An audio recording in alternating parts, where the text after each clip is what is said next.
नमस्कार, मैं हूं स्मृति झा और आप देख रहे हैं द सूत्रधार। कुछ ही दिनों में अमरनाथ यात्रा शुरू होने वाली है।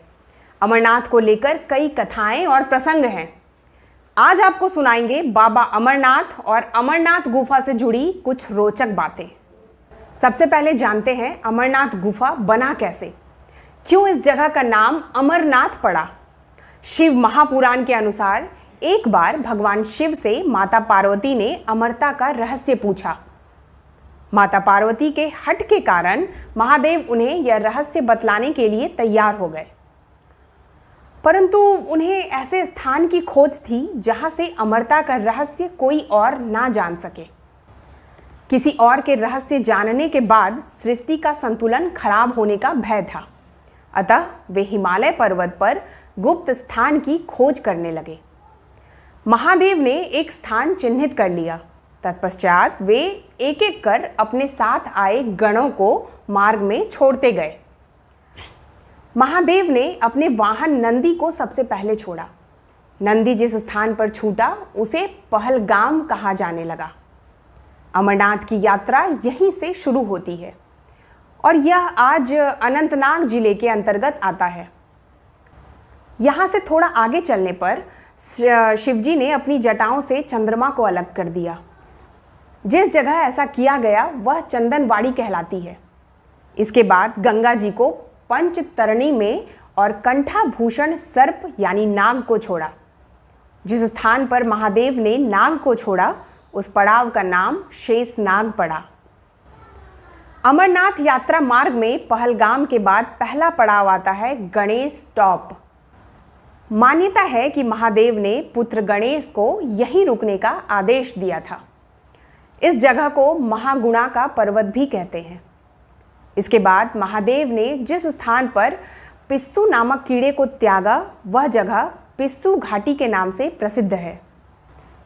इसके बाद महादेव ने स्वयं से पंच तत्वों को अलग किया और पार्वती संग एक गुफा में चले गए। महादेव ने यहाँ अग्नि प्रज्वलित कर जीवन के गूढ़ रहस्य की कथा शुरू की। कथा सुनते सुनते पार्वती को निद्रा आ गई। यह बात महादेव को पता नहीं चला। वे कथा सुनाते रहे, परंतु कथा पार्वती के अतिरिक्त 2 कबूतर भी सुन रहे थे और बीच बीच में गूं गूं की आवाज निकाल रहे थे। महादेव को लगा कि पार्वती मुझे सुन रही हैं और बीच बीच में हुंकार भर रही हैं। महादेव का ध्यान कबूतरों पर नहीं गया। कथा समाप्त होने पर महादेव ने देखा कि पार्वती तो सो रही हैं, फिर कथा कौन सुन रहा था। उनकी दृष्टि कबूतरों पर पड़ी। फिर क्या था, महादेव को क्रोध आ गया। कबूतर का जोड़ा उनकी शरण में आ गया और क्षमा याचना करने लगे, परंतु महादेव के वरदान और अमरता की कथा सुन लेने के कारण दोनों कबूतर अमर हो गए और इस स्थान का नाम अमरनाथ पड़ा। वे कबूतर आज भी गुफा या आसपास निवास करते हैं। कई बार अमरनाथ यात्रियों को यहाँ इन कबूतरों के दर्शन होते हैं। लोगों को इतना तो पता है कि चमत्कार स्वरूप अमरनाथ गुफा में बर्फ के शिवलिंग का निर्माण होता है, परंतु क्या आप जानते हैं गुफा में शिवलिंग के अलावा माता पार्वती और श्री गणेश के भी अलग से बर्फ निर्मित प्रतिरूप बनते हैं।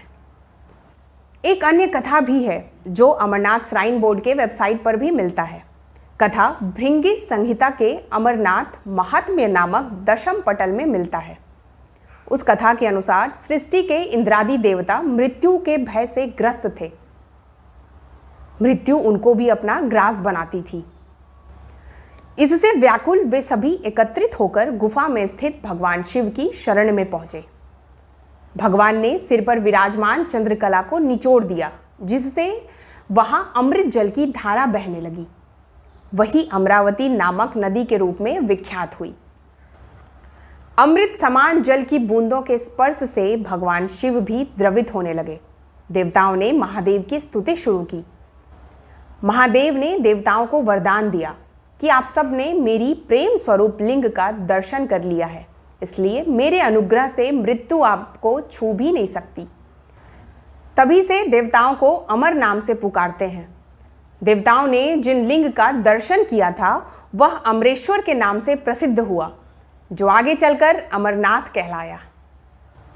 तो आज हमने आपको अमरनाथ से जुड़ी 2 पौराणिक कथाएं सुनाई। आशा है आपको पसंद आई होगी। मिलेंगे एक और नई कहानी के साथ, तब तक आप देखते रहिए द सूत्रधार।